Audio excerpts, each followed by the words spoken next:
Hello and welcome to Excellent Link Academy. For today, we will proceed from what we started in last class.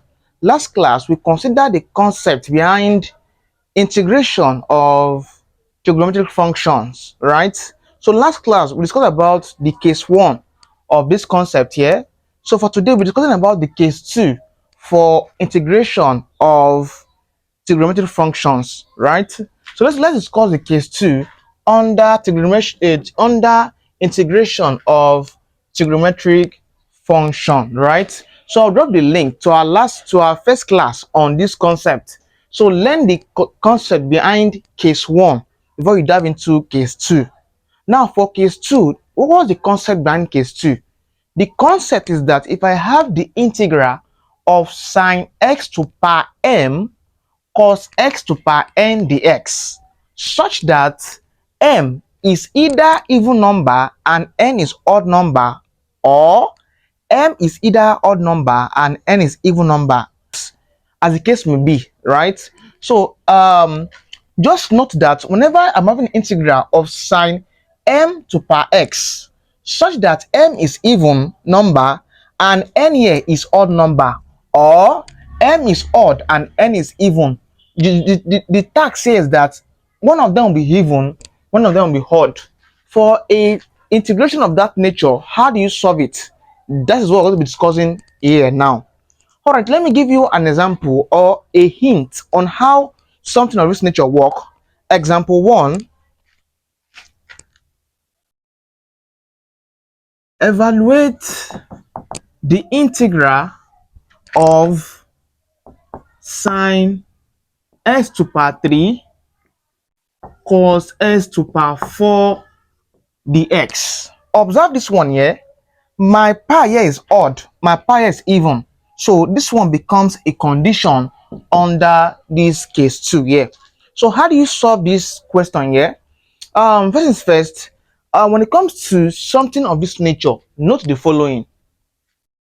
When it comes to solving integration whereby the power of sine is even or odd and the power of cos x is either odd or even, what do you do in that case?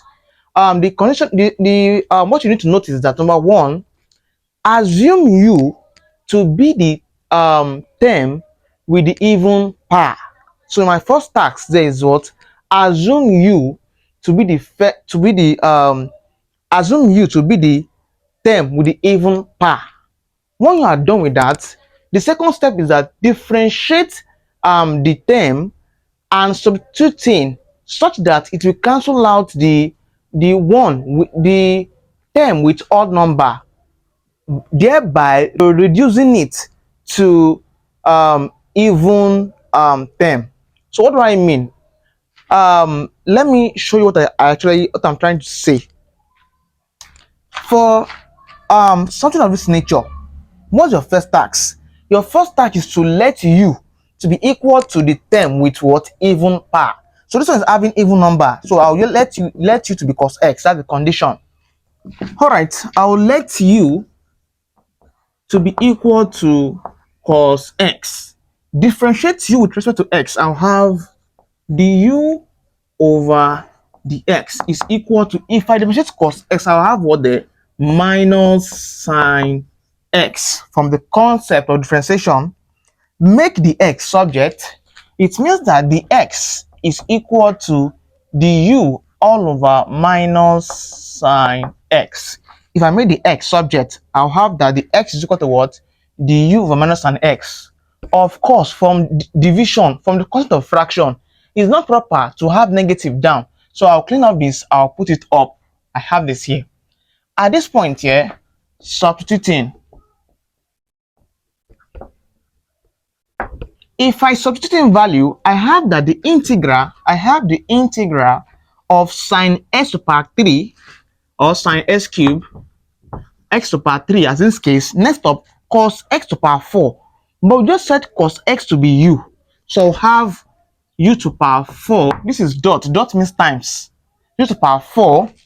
Next up, the x. The x, but we just said the x is what? Minus the u over sine x. I'll have minus the u over sine x at this point here. From here, what my next task? Of course, my next task is to take this negative outside the integral sign. So I have negative integral sine cube x dot u to power 4 dot du over sine x. For this one, cancel this one, left with what? 2 of this. So I have minus the integral of sine squared x. Next up, u to power 4, I have du. I said that let u to be the term having an even power. Then I said the next task is to differentiate it and substitute it into the given function such that the even term cancels out the one with odd term, thereby reducing the one with odd term to even. So this one is the odd before it becomes an even number. It becomes a function with even number, as you can see. That's like the condition. So at this point here, what do you do at this point? Recall something, please. Recall something, please. Recall that we said that sine squared x is equal to 1 minus cos squared x. This is a popular function here. Recall this at this point. It means that anyone I see sine squared x, I will replace the value as 1 minus cos squared x. So it means that I have minus the integral of sine squared x. Now replace it with what? 1 minus cos squared x. I'll have 1 minus cos squared x, as in this case, next up dot u to power 4 du. At this point here, right here. Of course, what's my next task here from here?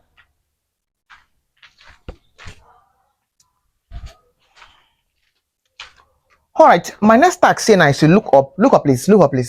My next task is to recall something that we established earlier now, but we said from the beginning that u is equal to cos x. True or false? From the beginning, we said u to be equal to cos x. So anywhere I see cos x, I'll put u. I can say cos x here, I'll put u there. So I'll have minus the integral into 1 minus, this is cos x, replace as what? As u. Next up, I can see a square here. The square comes here back. I have this dot multiply by u to power 4 multiplied by du. I'm at this point here. Of course, my next task is use u to power 4 to expand this bracket here. So I have minus integral into 1 times u to power 4 is what? U to power 4 minus u to power 4 times u to power 2. I'll have u to power 6, right? Add the power, 4 plus 2, that's 6. That's the concept. Next up, I have du at this point here. All right, at this point here, my task is now simple. What's my task? I'll use the minus integral to expand this bracket such that I will attach the u to it. So it means that I'll have minus integral, the first term, u to power 4, attach the u to it. I'm done with this one here. Next task, I'm seeing minus here already, right? But hang on, to save time, minus times minus is what? I'll have plus.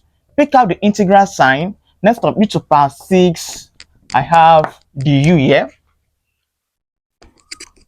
All right, proceeding from here, this is now equal in value to minus into, if I integrate it to power 4, I'll have u to power 4 plus 1 all over 4 plus 1 from the idea of general method of integration.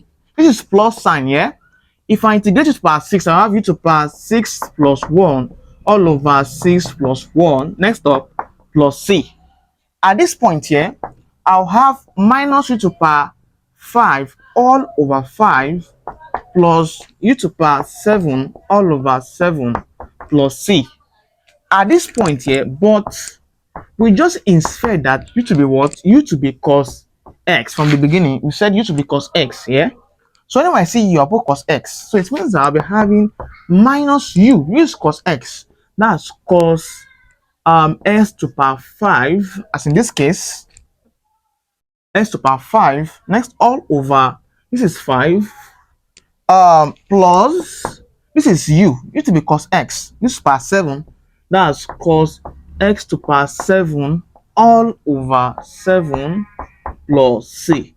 This is my answer after integrating this function here.